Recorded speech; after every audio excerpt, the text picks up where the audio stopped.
오토 리그레시브 모델 발표를 시작하겠습니다. 오토 리그레시브 모델이란 자기 자신을 입력으로 받아들이고 그 상태의 정보를 바탕으로 미래를 예측하는 모델을 의미합니다. 베리에이셔널 오토 인코더처럼 근사 분포를 통해 예측하는 것이 아니라 데이터 생성 분포를 직접적으로 명시적으로 모델링하려고 하는 것이 목표입니다. 본 교재에서는 오토 리그레시브 모델의 예로 LSTM, GRU, 그리고 픽셀 CNN을 소개하고 있습니다. 먼저 LSTM을 소개해 드리겠습니다. LSTM은 RNN의 특별한 종류 중 하나입니다. LSTM은 일반적인 RNN의 기울기 소실 문제를 개선한 모델입니다. 본 교재에서 LSTM을 다음과 같은 예시를 들어 쉽게 설명하고 있습니다. 한 과목이 있고 그 과목에는 간수가 있었습니다. 간수는 소설을 쓰는 것을 좋아했고 수감자들을 이용해서 소설을 빠르게 적고 싶었습니다. 간수가 소설에 적을 단어를 생성하려고 할 때 수감자들은 본인들의 현재 의견과 다른 수감자들의 의견, 그리고 과거의 의견들을 기반으로 자신의 의견을 업데이트할지 그대로 둘지를 결정합니다. 그리고 본인의 의견을 경비원에게 전달하고 경비원은 수감자들의 의견을 총합하여 소설에 적을 단어를 결정합니다. 간수가 그 단어들을 보고 수감자들은 그 단어가 정확한지 계속 모니터링하면서 본인의 의견을 업데이트해 나갑니다.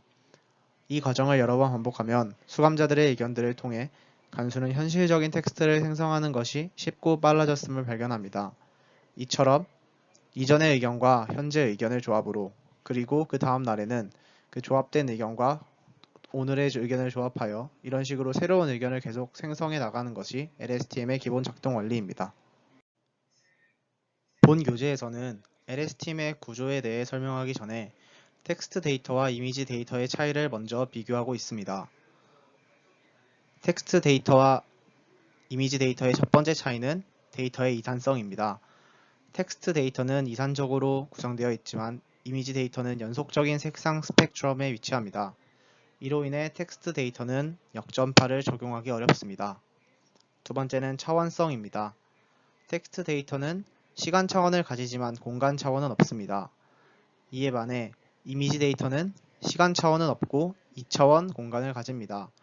따라서 단어의 순서가 텍스트에서는 매우 중요한데 반해 이미지는 뒤집더라도 내용에 영향을 주지 않습니다. 세 번째로 민감도 차이입니다. 텍스트 데이터는 단어 하나만 바뀌어도 문장의 의미가 크게 바뀝니다. 예를 들어 나는 오늘 사과를 먹었다 라는 문장에서 안이라는 단어만 추가해 나는 오늘 사과를 안 먹었다 라고 문장을 바꾸면 의미가 180도 바뀌어 버립니다. 마지막으로 구조와 규칙성의 차이입니다. 텍스트 데이터는 문법 구조를 가지고 있지만 이미지 데이터는 특정한 규칙이라든지 규칙성이 따로 없습니다. 이러한 차이로 인해 이미지 데이터와 텍스트 데이터는 처리하는 방법이나 모델링 전략을 다르게 접근해야 합니다. 따라서 텍스트 데이터를 처리하기 위해서는 토크니제이션이라는 특별한 과정을 진행해야 합니다. 토크니제이션은 구, 문장 또는 여러 텍스트를 더 작은 단위인 토큰으로 분할하는 프로세스입니다. 그렇게 분할된 토큰은 워드나 캐릭터가 될 수 있습니다. 먼저 워드 토큰에 대해 살펴보겠습니다. 워드 토큰의 특징을 간략하게 살펴보면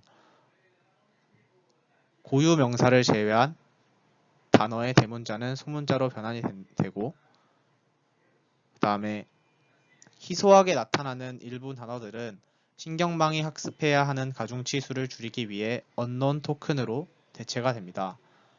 또한 단어를 어간화합니다. 제네레이션이나 제네레이티브라는 단어에서 이 두 단어의 어간인 제네렛이라는 부분만 토큰으로 추출됩니다. 그리고 구두점은 토큰화하거나 완전히 제거해야 합니다. 그리고 만약 워드 토크니제이션을 사용할 때 모델은 단어 사전에 없는 단어는 예측하지 못합니다. 다음으로 한글로 치면 자음, 모음에 해당하는 캐릭터 토큰의 특징을 살펴보겠습니다. 앞서 워드 토크니제이션과 다르게 단어 사전에 없는 새로운 단어를 생성할 수 있습니다. 그리고 대문자는 소문자로 바뀌거나 그대로 두기도 합니다. 워드 토큰에 비해 학습할 가중치가 적어 훈련 속도가 빠르다는 장점이 있습니다. 아래는 워드 토크니제이션의 예시이고 오른쪽은 캐릭터 토크니제이션의 예시입니다. 이제 토큰화에 대한 예제를 살펴보겠습니다. 데이터는 우선 캐글의 Epicurious Recipe 데이터셋을 사용했습니다. 이 예제에서는 단어의 어거나 없이 월드 토크니제이션을 사용했습니다. 또한 모델이 문장을 언제 끝내야 하거나 쉼표를 사용해야 하는지를 예측하기 위해 구두점도 토큰화를 진행했습니다. 스트링 펑츄에이션을 이용해 모든 문장 부호를 찾고 앞뒤로 공백을 넣어서 문자열을 정리합니다. 그리고 연속되는 공백이 있으면 하나의 공백으로 대체합니다. 이렇게 하면 모델이 구두점을 더 쉽게 파악하고 예측할 수 있습니다. 이게 원래 문장인데 패드 펑츄에이션을 진행하면 이렇게 구두점이 나타날 때마다 양옆으로 공백이 생기는 걸 확인하실 수 있습니다. 그리고 앞서 정리한 텍스트 데이터를 텐서플로우의 텍스트 벡토리제이션 함수를 이용해 모두 소문자로 전환합니다. 그리고 출현 빈도가 높은 10,000개의 토큰만을 사용하기로 하고 시퀀스의 길이는 200으로 맞춥니다. prepare input이라는 함수를 정의해 텍스트의 각 문장에 대해 다음 단어를 예측하기 위한 훈련 데이터를 생성합니다. 그 내용에 대해 살펴보면 우선 텍스트의 차원을 확장하고 위에서 정의한 벡터라이즈 레이어 함수에 텍스트를 적용합니다. x는 인풋 데이터로 각 문장의 마지막 단어를 제외한 모든 단어가 포함되고 y는 예측해야 할 목표 데이터로 각 문장의 첫 번째 단어를 제외한 모든 단어가 포함됩니다. 이렇게 함으로써 모델은 x의 현재 단어에 기반하여 y의 다음 단어를 예측하게 됩니다. 앞에서 정의한 벡터라이즈 레이어의 예시입니다. 시퀀스의 길이를 200으로 정의했기 때문에 200보다 짧은 문장은 그 빈 공간을 0으로 패딩하고 만약에 200보다 길다면 길이가 넘어가는 단어는 모두 제거됩니다. 임베딩 레이어는 앞서 보셨던 각 정수 토큰을 주어진 임베딩 사이즈 길이의 벡터로 변환하는 층입니다. 이 과정이 필요한 이유는 정수 토큰을 연속형 실수 벡터로 변환하여 역전파를 통해 가중치를 업데이트하기 위해서입니다. 이렇게 하면 각 단어에 대한 표현을 학습할 수 있게 됩니다. 임베딩 레이어에서 가중치의 수는 단어 사전 사이즈와 직접 지정한 임베딩 사이즈의 크기를 곱한 값과 같습니다. 이 입력하는 정수 토큰 자체를 원하드 인코딩을 할 수도 있겠지만 지금처럼 임베딩 레이어를 사용하는 것이 일반적으로 더 선호됩니다. 그 이유는 임베딩 자체를 학습 가능하게 함으로써 모델의 각 토큰을 어떻게 임베딩 할 것인지 결정할 수 있는 더 많은 유연성을 제공하기 때문입니다. 이렇게 임베딩 레이어를 거쳐 출력된 임베딩 텐서는 LSTM 레이어로 전달이 됩니다. LSTM에 대해 본격적으로 이야기하기 전에 우선 이 일반 순환 계층이 어떻게 작동하는지를 봐야 합니다. 단순하게 얘기하면 이전 상태의 데이터와 현재 입력된 데이터가 셀을 통과하여 자신의 현재 히든 스테이트를 업데이트합니다. 이를 다음 네트워크의 다음 레이어로 전달하는 과정을 계속 반복합니다. 방금 얘기했던 내용을 다시 설명해 보면 임베딩 레이어를 거쳐 나온 이 값들이 이 타임 스텝을 거쳐서 업데이트 되는 과정을 보여주는 그런 사진입니다. 초기 시점의 히든 스테이트는 0으로 초기화가 되고 셀은 다음 스텝으로 은닉 상태를 전달합니다.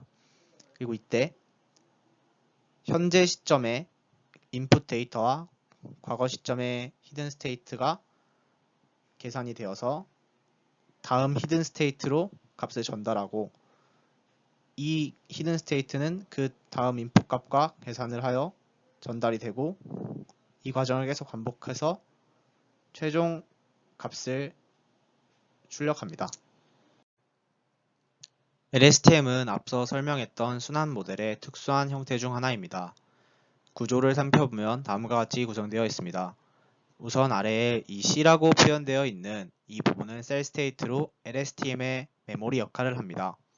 이 셀 스테이트에는 3개의 게이트가 있습니다. 첫 번째 forget 게이트는 이전 상태의 이 히든 스테이트의 정보를 얼마나 가져올지를 결정합니다. 시그모이드 함수로 감싸져 있어서 1이면 이전 정보를 모두 가져오고 0이면 이전 정보를 완전히 버립니다. 두 번째로 input 게이트가 있습니다. input 게이트는 현재 정보를 얼마나 가져올지를 결정하고 마찬가지로 시그모이드 함수로 감싸져 있습니다. 그리고 input 게이트에서 새로운 셀 스테이트 값을 생성합니다. 이 새로운 셀 스테이트 값과 기존의 셀 스테이트 값을 앞서 구한 앞서 시그모이드 함수를 통해 나온 forget 게이트와 input 게이트의 가중치를 곱해주어 새로운 셀 스테이트 값을 업데이트합니다. 마지막으로 output 게이트에서 현재 인풋 값과 이전 상태의 정보를 기반으로 현재 방금 새로 업데이트한 셀 스테이트의 어느 부분을 다음 단계의 히든 스테이트로 사용할지를 결정합니다. 이제 LSTM의 구조까지 확인을 했으니 텍스트 생성 모델을 구현해 보겠습니다. 우선 인풋이 있고 임베딩 레이어, LSTM, 아웃풋 레이어로 구성되어 있는 모델입니다. 인풋은 모델의 다른 레이어들이 입력 시퀀스의 길이에 대해 유연하게 처리할 수 있는 구조로 설계되어 있어서 따로 지정해 주지 않아도 됩니다.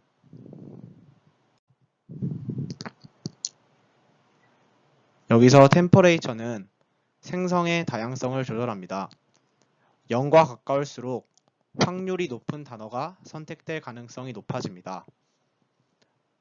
스타트 토크는 생성 과정을 시작하기 위해 모델에 전달한 단어 시퀀스입니다. 그리고 on epoch end라는 이 함수는 학습이 한 에포크가 끝날 때마다 생성되고 있는 문장을 호출하여 모델의 진행 상황과 생성 능력을 확인합니다. 앞서 정의한 텍스트 제너레이터를 활용해서 모델의 학습 과정을 출력해 보았습니다. 템퍼레이처를 1.0으로 했을 때와 0.2로 했을 때를 비교한 실험입니다. 두 템퍼레이처 값에 대해 최고 확률을 가진 상위 5토큰을 보여줍니다. 템퍼레이처가 0에 가까울수록 확률이 높은 단어가 선택됩니다. 실험 결과를 한번 살펴보면 Recipe for roasted vegetables chop 1 per 라고까지 입력을 했을 때 그 뒤에 어떤 단어가 올지를 계산하는 건데 템퍼레이처를 1로 했을 때는 다양하게 나타나지만 템퍼레이처를 0.2로 했을 때는 보수적으로 특정 확률이 높은 것에 치중되어 다음에 생성될 단어가 선택됩니다. 마찬가지로 4분의 1까지 입력이 됐을 때 그 다음에 어떤 단어가 올지 생성하는 것에서 템퍼레이처를 1.0으로 했을 때는 다양하게 나타나지만 템퍼레이처를 0.2로 했을 때는 가장 확률이 높은 특정 단어가 생성될 확률이 높아집니다. 따라서 템퍼레이처를 낮추면 낮출수록 더 정확한 문장이 생성이 되고 템퍼레이처를 높이면 높일수록 더 다양한 문장이 생성이 됩니다. LSTM은 보시는 것처럼 깊게 쌓아서 학습을 시킬 수도 있습니다. 다음으로 지하류에 대해서 설명하겠습니다. 지하류는 LSTM과 기본적인 작동 메커니즘은 비슷하지만 약간의 차이가 있습니다. 첫 번째로 forget 게이트와 input 게이트 대신 reset 게이트와 update 게이트가 있다는 점입니다. 또한 LSTM의 메모리 역할을 했던 셀 스테이트 대신 히든 스테이트만 아웃풋으로 존재합니다. 지하류의 작동 원리를 간략하게 살펴보겠습니다. 우선 리셋 게이트는 앞서 LSTM의 forget gate와 같은 역할을 합니다. 이전 히든 스테이트의 정보를 얼마나 잊어버릴지를 여기서 결정합니다. forget gate와 마찬가지로 시그모이드 함수를 통해 값을 출력합니다. 그리고 이 가중치를 이전 히든 스테이트와 곱한 값과 현재 인풋 값인 x와 합쳐 새로운 캔디데이트를 하이퍼볼릭 탐젠트 함수를 통해 출력합니다. 한편 업데이트 게이트에서는 현재 정보를 얼마나 사용할지를 시그모이드 함수를 통해 출력하고 이때의 가중치를 캔디데이트에 그리고 남은 값을 원래 히든 스테이트에 곱해서 다음 단계의 히든 스테이트의 값을 최종적으로 출력합니다. 다음으로 픽셀 CNN에 대해서 소개해 드리겠습니다. 앞서 설명했던 GRU나 LSTM은 텍스트 데이터를 생성하는 데 적합한 모델입니다. 픽셀 CNN은 이름에서부터 알 수 있듯이 이미지를 생성하는 데 적합한 오토 리그레시브 모델입니다. 이미지를 픽셀 단위로 생성하는데 이전에 나온 픽셀들을 기반으로 다음 픽셀에 뭐가 나타날지를 예측하는 것이 기본 메커니즘입니다. 앞서 LSTM을 이해하기 위해 토크니제이션과 임베딩을 알아봤듯이 픽셀 CNN을 이해하기 위해서는 마스크드 컨볼루셔널 레이어와 레지듀얼 블록에 대한 기본 개념을 이해해야 합니다. 일반적인 컨볼루셔널 레이어는 특징을 추출하기 위해 사용됩니다. 이런 컨볼루셔널 레이어는 픽셀의 순서가 정해져 있지 않기 때문에 모든 픽셀이 동등하게 취급됩니다. 앞서 살펴본 텍스트 데이터의 경우 토큰에 분명한 순서가 있어서 리커런트 모델을 쉽게 적용할 수 있었지만 이미지 데이터에서 사용하는 픽셀은 순서가 없기 때문에 우리가 자동 획기적으로 이미지를 생성하기 위해서는 임의로 순서를 부여해야 합니다. 마스크드 컨볼루셔널 레이어는 이미지 픽셀의 순서를 부여하는 특수한 컨볼루셔널 레이어입니다. 이런 식으로 필터 가중치 행렬을 구성해서 대상 픽셀 이후의 정보에 대해서는 모두 0을 곱하게 해서 해당 픽셀 이전의 값에만 영향을 받도록 하는 것이 마스크드 컨볼루셔널 레이어입니다. 픽셀 CNN에서는 두 개의 마스크를 사용합니다. 타입 A 마스크는 네트워크의 첫 번째 레이어에서만 사용합니다. 중앙 픽셀을 포함하지 않고 이전 픽셀들의 정보로만 예측을 하는 마스크입니다. 타입 B 마스크는 첫 번째 레이어 이후에서 사용되는 마스크입니다. 중앙 픽셀의 정보를 포함한, 따라서 이전 픽셀의 정보와 현재 픽셀의 정보를 사용해서 예측을 하는 마스크입니다. 여기서 현재 픽셀의 정보라는 것은 타입 A 마스크를 통해 활성화된 가운데 픽셀의 정보를 의미합니다. 마스크드 컨볼루셔널 레이어의 코드를 설명해 드리겠습니다. 우선 이 예제에서는 커널의 형태와 동일한 크기의 배열을 마스크로 설정했습니다. 마스크의 중앙을 기준으로 이전 부분을 1로 활성화하는 이 부분은 타입 A 마스크이고 타입 B 마스크는 중앙 픽셀을 1로 활성화했습니다. 마스크가 적용된 커널의 입력 데이터와 합성곡을 수행해서 결과를 반환합니다. 본 교재에서 따로 다루진 않지만 흑백 이미지뿐만 아니라 컬러 이미지의 RGB 각 채널에도 순서를 부여할 수 있습니다. 다음으로 레지듀얼 블럭에 대해서 설명하겠습니다. 이 구조는 신경망을 깊게 만들 때 발생할 수 있는 훈련 문제를 완화하기 위해 제안되었습니다. 레지듀얼 블럭의 핵심 아이디어는 입력을 블록의 출력에 더해주는 것입니다. 이를 통해 블록이 학습해야 하는 것은 잔차, 즉 변화하는 양만큼만 학습하면 됩니다. 다시 말해 입력 x가 주어지면 이 입력은 컨볼루션을 통해 fx가 되고 원래 입력 x를 다시 fx에 더해서 최종 출력을 fx 더하기 x로 만드는 것입니다. 이렇게 레이어를 거치지 않고 결과물에 바로 x를 더해주는 것을 스킵 커넥션이라 합니다. 레지듀얼 블록을 클래스로 구현한 코드에 대해 살펴보겠습니다. 앞서 정의했던 마스크를 사용하는 것이 핵심입니다. 최초 인풋 이미지에 위에서 정의한 컨볼루션 층을 거치고 마스킹을 한 뒤 또다시 컨볼루션 층을 거쳐서 나온 결과물을 최초 원래 이미지와 더해서 레지듀얼 블록을 적용합니다. 본격적으로 픽셀 CNN을 통해 이미지 생성을 하기 전에 한 가지 염두해야 할 부분을 짚고 넘어가겠습니다. 픽셀 CNN의 오리지널 페이퍼에서는 출력 계층에 256개의 필터를 가진 소프트맥스 컨볼루션층이 존재합니다.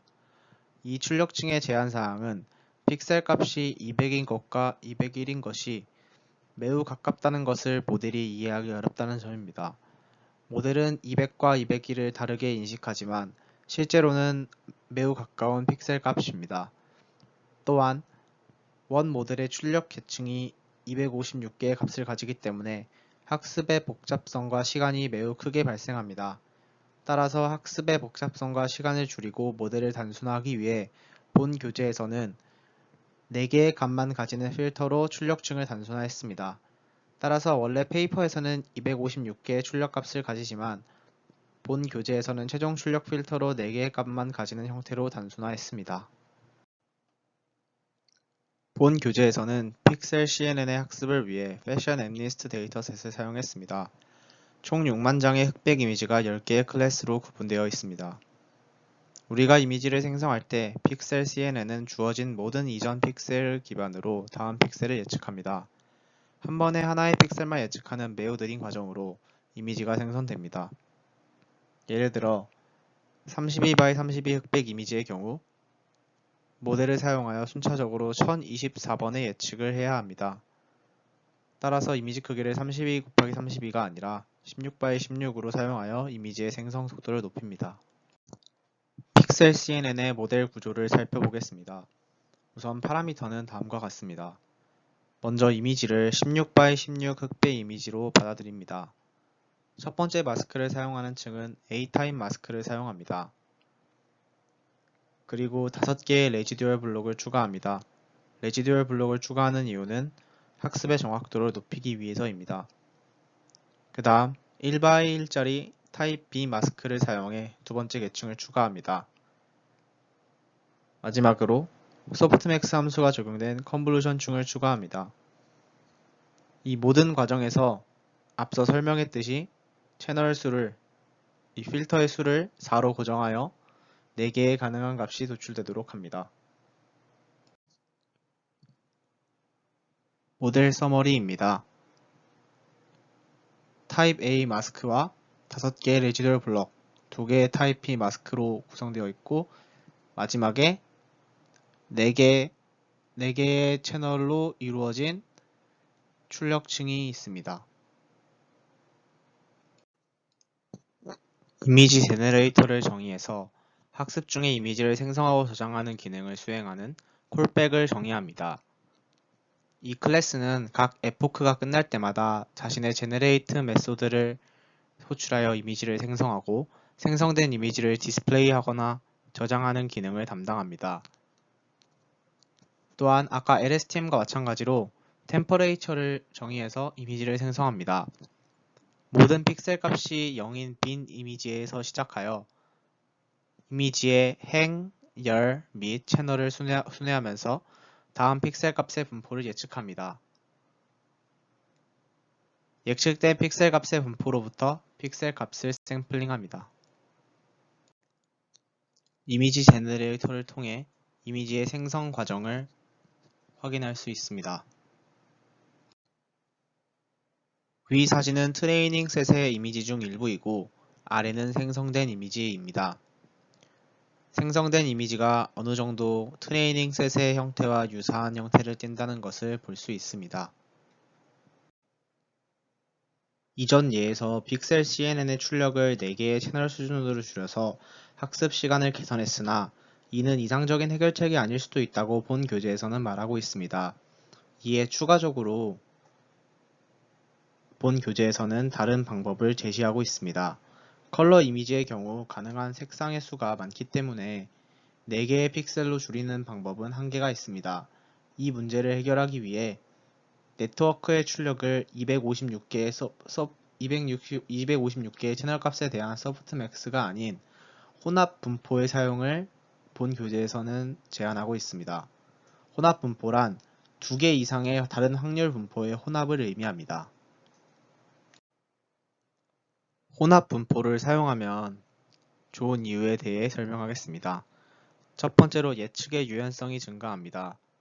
픽셀 값을 예측할 때 더 많은 유연성을 가질 수 있습니다. 예를 들면 어떤 픽셀 위치에서 밝은 값과 어두운 값이 동시에 나타날 가능성이 있으면 혼합 분포를 사용하여 이 두 가지 가능성을 동시에 표현할 수 있습니다. 그러나 기존 방식대로 소프트맥스 함수를 사용하면 이 두 가지 가능성을 동시에 표현할 수 없습니다. 두 번째로 파라미터 수가 감소합니다.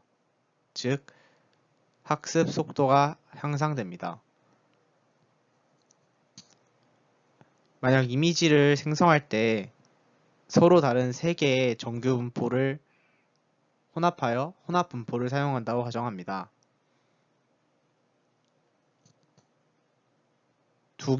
각 정규 분포는 평균과 분산 두 개의 파라미터를 가지기 때문에 총 6개의 파라미터가 필요합니다.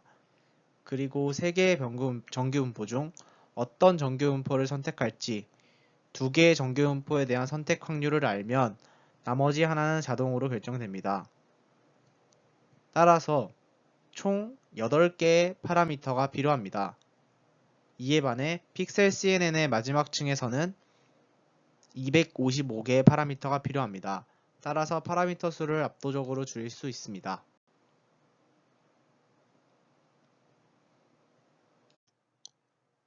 우리는 LSTM과 GRU의 작동 원리를 파악하고 이를 통해 텍스트를 생성하는 과정을 파악했습니다.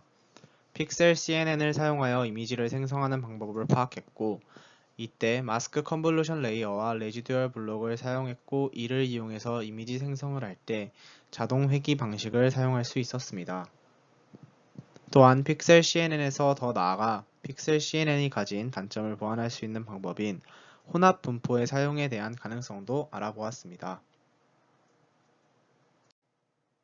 이상으로 발표 마치겠습니다. 들어주셔서 감사합니다.